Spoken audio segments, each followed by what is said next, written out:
Assalamualaikum warahmatullahi wabarakatuh, para pecinta film dimanapun Anda berada.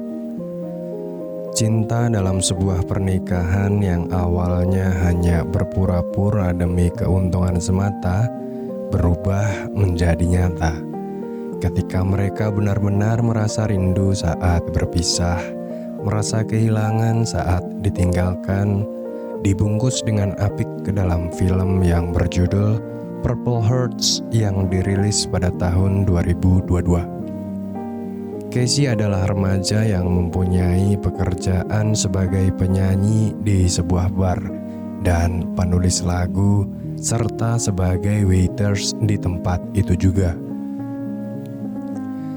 Selesai bernyanyi, terlihat beberapa marinir datang ke bar untuk berpesta sebelum ditugaskan ke Irak dalam waktu dekat ini. Saat Cass menoleh ke arah mereka, alangkah terkejutnya ketika melihat salah satu dari tentara itu adalah teman kecilnya yang bernama Frankie. So we're good enough to fight for your ass, but not good enough to touch it. Cass meninggalkan mereka begitu saja dikarenakan tersinggung dengan ucapan dari teman Frank. Mereka kira ia adalah wanita murahan yang gampang untuk dikencani. Kemudian Luke datang untuk meminta maaf atas perilaku teman-temannya yang kurang sopan. Jelas saja, Cass jutek dan berpikir semua tentara sama saja. Lalu ia meninggalkannya begitu saja. Teman Cass bilang untuk merubah sudut pandang ke tentara dikarenakan ia mendengar sendiri dari teman Frank kalau istri seorang marinir akan mendapatkan asuransi kesehatan yang mana setiap biaya pengobatan akan ditanggung oleh pemerintah. Tiba-tiba alarm HP-nya berbunyi yang membuatnya tergesa-gesa dan meminta izin selama 5 menit. Di dalam mobil, ia segera menyuntikkan insulin ke tubuhnya. Ternyata Cass mempunyai masalah dengan kesehatannya. Ia didiagnosis menderita penyakit diabetes. Obat yang harus ia konsumsi secara berkala tinggal beberapa suntikan lagi. Paginya, Cass pergi ke farmasi untuk menebus obat. Ia terkendala dengan harga obat insulin yang sangat mahal. Pekerjaannya sebagai waiters tidak cukup untuk membantunya membeli resep yang telah diberikan dokter. Akhirnya ia membeli obat untuk ia konsumsi selama beberapa hari saja. Berlari adalah rutinitas seorang prajurit untuk menjaga staminanya. Saat Luke berlari, tiba-tiba ada mobil yang mengejarnya. Ternyata itu adalah John, teman lama Luke yang dulu pernah memberikan pinjaman sejumlah $15.000 sebelum ia menjadi tentara. John heran bagaimana bisa ia masuk tentara sedangkan dulu mereka adalah pemakai obat-obatan terlarang. Dengan sedikit mengancam, John minta untuk segera melunasi hutangnya. Lalu Luke bilang akan mencicilnya minggu depan dan akan melunasinya setelah pulang dari tugasnya di Irak. Keuangan Cass semakin memburuk. Hutang di mana-mana, kontrakan yang belum dibayar, serta obat yang sangat mahal. Dengan pekerjaannya saat ini, tidak akan mungkin untuk dapat mencukupi kebutuhannya sehari-hari. Ia pun teringat dengan temannya yang pernah bilang kalau istri marinir akan mendapatkan tunjangan kesehatan. Paginya, ia datang ke rumah Frankie untuk meminta menikahinya. I was hoping that you might marry me. What? Kemudian Cass menjelaskan kalau 6 bulan yang lalu ia divonis menderita penyakit diabetes. Asuransi kesehatan Cass tak cukup untuk membeli obat yang harus selalu ia konsumsi agar tetap hidup. Maka dari itu, setelah mendengar kabar bahwa istri tentara akan mendapatkan jaminan kesehatan, tunjangan istri, dan tunjangan perumahan, ia meminta untuk berpura-pura menikah dengannya. Hasil dari tunjangan yang nantinya didapatkan akan dibagi dua. Namun Frank menolaknya dengan alasan ia sudah mempunyai pacar. Apa yang harus dijelaskan olehnya ketika tahu kalau ia menikah dengan wanita lain? Luke yang tak sengaja mendengar percakapan mereka bilang kalau menikah bohongan akan dikenai pidana jika ketahuan. Belum lagi proses pemeriksaan dan pengajuan nikah yang ketat. Luke menemui John untuk membayar sebagian hutangnya. Ia bilang kalau sebentar lagi akan menikah. Dengan tunjangan yang akan didapatkan, ia berjanji akan mencicil dengan jumlah yang lebih besar. Suatu hari, Luke dan Cass membuat janji untuk bertemu dan membahas tentang pernikahan. Mereka tampak kurang akur. Bagaimana mungkin akan sukses saat menjalankan misinya nanti? Untuk terlihat seperti normalnya pernikahan, mereka harus tetap dekat dan pastinya meyakinkan orang-orang yang melihatnya. Cass yang tidak ada pilihan lagi akhirnya mengalah dan menyetujui persyaratan yang ia berikan. Lalu bertanya untuk apa ia mau membantunya melakukan ini semua.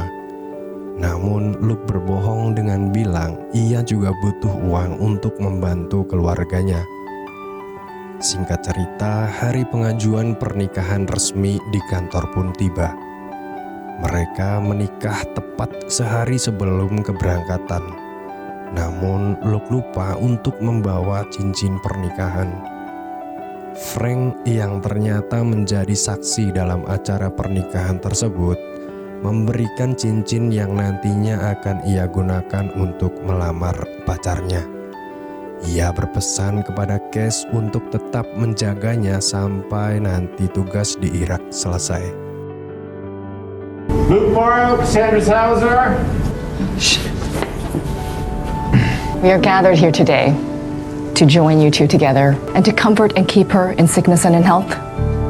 I do. And to comfort and keep him in sickness and in health. I do. By the power vested in me by the great state of California, you may kiss the bride.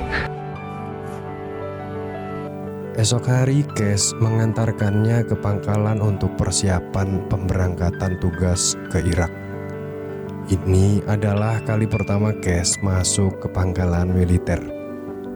Di sana, ia melihat orang-orang yang sama-sama mengantarkan suaminya untuk pergi ke medan pertempuran. Sebelum pergi, Luke berpesan untuk segera menghubungi kakaknya jikalau terjadi apa-apa dengannya. Ia juga mengingatkan untuk tetap menjaga komunikasi agar pernikahan ini terlihat seperti sungguhan. Sesuai kesepakatan, mereka tetap menjaga hubungan satu sama lain. Mereka saling mengirimkan pesan romantis bak sepasang kekasih yang sedang kasmaran. Dear Luke, we fell in love so quickly. I figured I'd write you and fill in the gaps that... Dear Cassie, here's what you should know about me. I'm a third-generation Marine. My grandpa fought in the Battle of Iwo Jima, and my dad got a Purple Heart for being injured in combat in Desert Storm. Cass menciptakan sebuah lagu yang terinspirasi dari Luke. Suatu hari saat mereka sedang video call, Luke ingin mendengar lagu ciptaan yang Cass buat. Namun lagu yang ia ciptakan ternyata belum selesai. Cass berjanji minggu depan akan ia nyanyikan untuknya.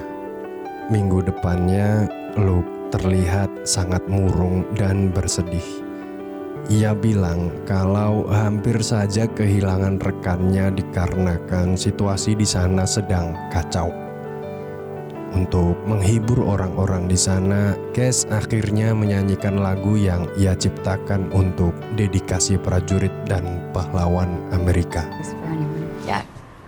Words drowning in our eyes, but in my fear.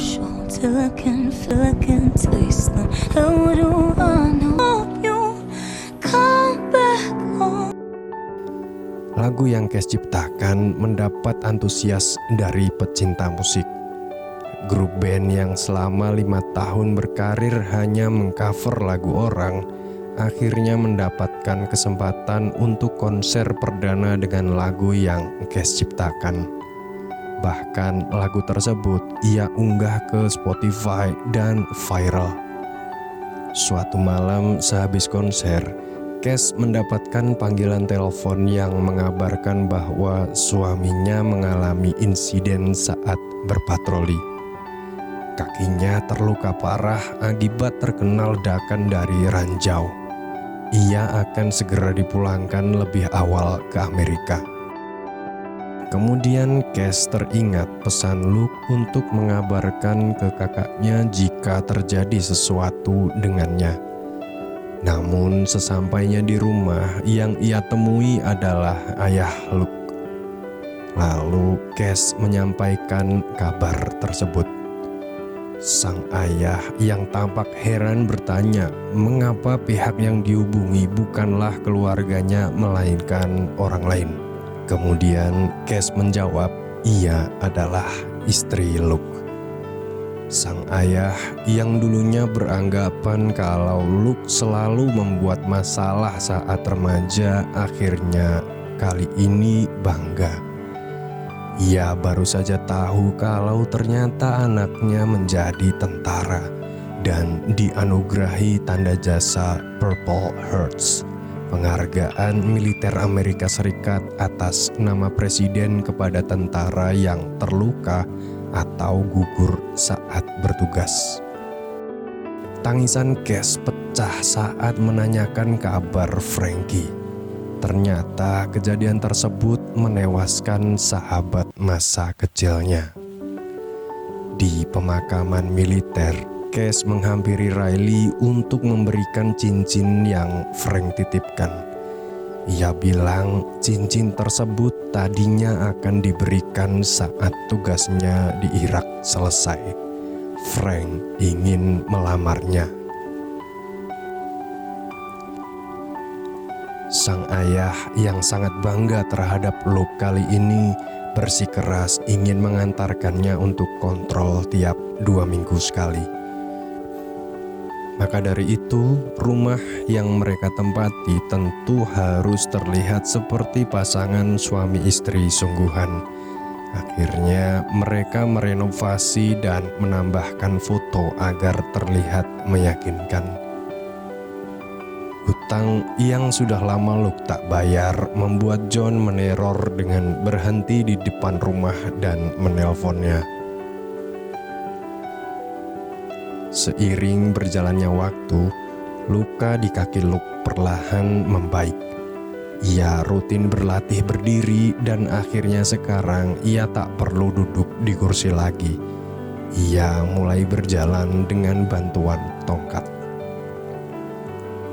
Kedekatan mereka setelah tinggal serumah membuat hubungan yang dulunya hanya berpura-pura perlahan berubah. Benih-benih cinta tumbuh dalam hubungan itu. Terbukti saat Cass melihatnya penuh dengan ketulusan. Ia melihat betapa Luke sangat mencintai keluarganya. Suatu malam, Luke mengangkat telepon yang ternyata itu adalah ibu Cass yang memberikan kabar bahwa rumahnya habis dibobol seseorang. Sesegera mungkin Luke datang ke rumah ibu Cass untuk melihat kondisi rumah tersebut. Setibanya di sana, ia yang mengaku sebagai teman Cass dan ingin memastikan apa yang sedang terjadi. Setelah ia berhasil masuk, tiba-tiba handphonenya berbunyi. Ternyata itu adalah ulah John yang ternyata telah merekam pembicaraannya yang bilang ke ibu Cass kalau ia adalah teman Cass. John mengancam akan melaporkan rekaman itu jika Luke tak segera membayar hutangnya. Esoknya, Luke menemui dan menghajar John serta membayar sisa hutangnya. Kemudian, ia berpesan jangan pernah mengganggu kehidupannya lagi. Namun ternyata John tetap melaporkan pernikahan palsu tersebut ke ibunya Casey. Jelas saja Casey yang khawatir dengan keselamatan ibunya dan baru saja mengetahui kenyataan bahwa orang yang telah membobol rumah ibunya adalah teman Luke. Ia pun meminta kejelasan tentang semua ini. Akhirnya Luke pun jujur bilang kalau sebenarnya ia menolong Casey dengan berpura-pura menikah. Tunjangan yang ia dapatkan digunakan untuk membayar hutang kepada John. Dulu sebelum menjadi tentara, ia pernah mencuri mobil ayahnya untuk dijual. Namun naasnya waktu itu ia mengalami kecelakaan yang membuat mobil tersebut hancur. Ia harus memperbaiki mobil itu dengan uang yang ia pinjam dari John. Casey yang merasa kecewa karena telah dibohongi bilang kalau malam ini ia akan pergi untuk konser. Esok pagi ia tak mau melihat Luke masih berada di rumah. Meskipun hatinya sedang kacau, Casey harus tetap tampil dengan maksimal di konsernya. Di lain sisi, Luke mencoba untuk menghilangkan beban pikirannya dengan berlari. Dengan sedikit paksaan dan menahan rasa sakitnya, akhirnya Luke bisa berlari lagi. Namun sayangnya, kabar tentang pernikahan palsu itu sampai ke kantor. Ia pun dijemput oleh atasannya. Give you a few minutes and grab your gear.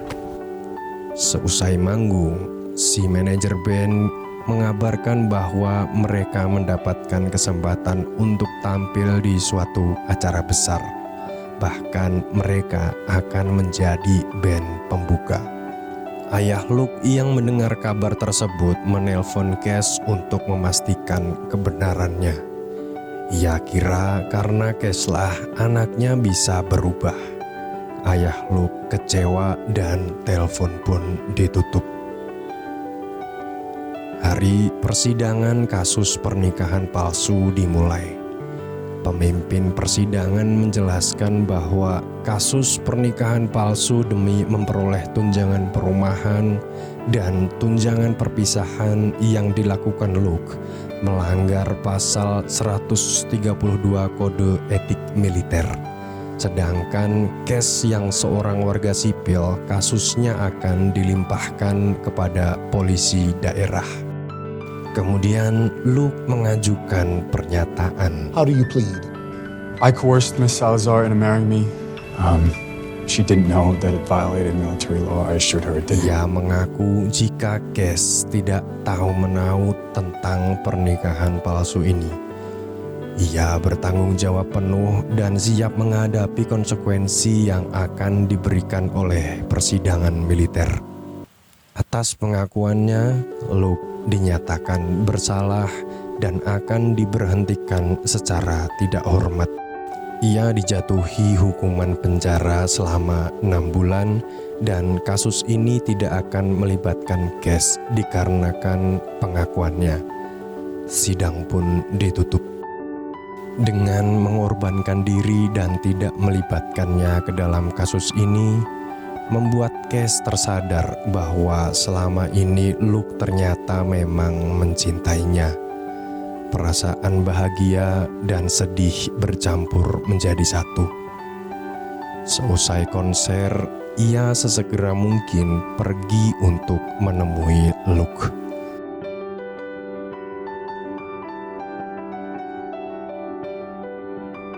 Untung saja ia tepat waktu sesaat sebelum Luke memasuki markas untuk menjalani hukuman.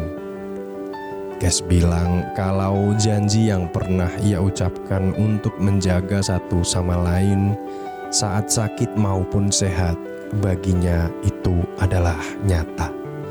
Casey mencintai Luke dan akan menunggunya sampai kapanpun. Dan film pun berakhir. Assalamualaikum warahmatullahi wabarakatuh.